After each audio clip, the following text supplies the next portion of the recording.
Praise the lord.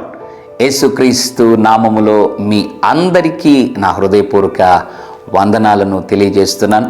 2026వ సంవత్సరం, నూతన సంవత్సరంలో అప్పుడే ఒక మాసం గతించిపోయి 2వ మాసం అనగా ఫిబ్రవరి మాసంలో అడుగు పెట్టడానికి దేవుడు మనకు కృప చూపినందుకు మొట్టమొదటిగా సమస్త మహిమ ఘనత ప్రభావాలు యేసయ్య నామానికి మాత్రమే కలుగునుగాక. ఈ మంచి సమయంలో ఇంతకీ ఈ 2వ మాసంలో, ఫిబ్రవరి మాసంలో దేవుడు ఏ వాగ్దానం ఇవ్వబోతున్నాడు అని ఎదురు చూస్తున్నారు కదా.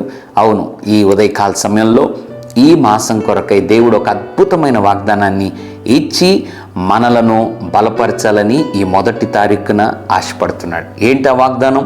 యెషయా గ్రంథం 43వ అధ్యాయం 18వ వచనం.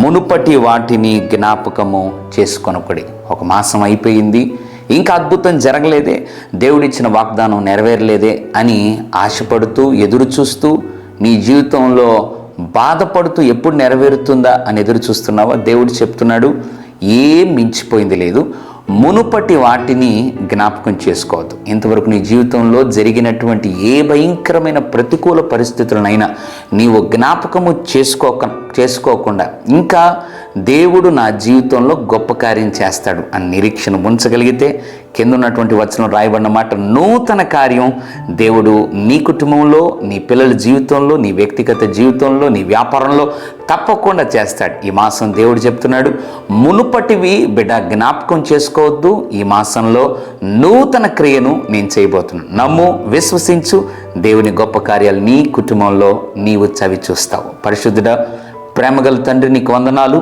ఫిబ్రవరి మాసం కొరకై ఈ 1వ తారీఖున మునుపటివి జ్ఞాపకము చేసుకోవద్దు అని మీరు ఇచ్చిన అమూల్యమైన వాగ్దానం బట్టి స్తోత్రం. నిజమే ప్రభువా, ఇంకా జ్ఞాపకాల్లో ఏవైతే మునుపటి ఉన్నాయో అవన్నిటినీ మీరు తొలగించి మీరు జరిగించు నూతన క్రియను ఈ మాసంలో జరిగించి వారి జీవితంలో మహిమ పొందమని, వారిని, వారి బిడ్డలను, వారి కుటుంబాలను, వ్యాపారాలను ప్రభువా ఈ మాసం నిండారులుగా దీవించమని యేసు నామములో ప్రార్థిస్తున్నాం తండ్రి. ఆమెన్. God bless you.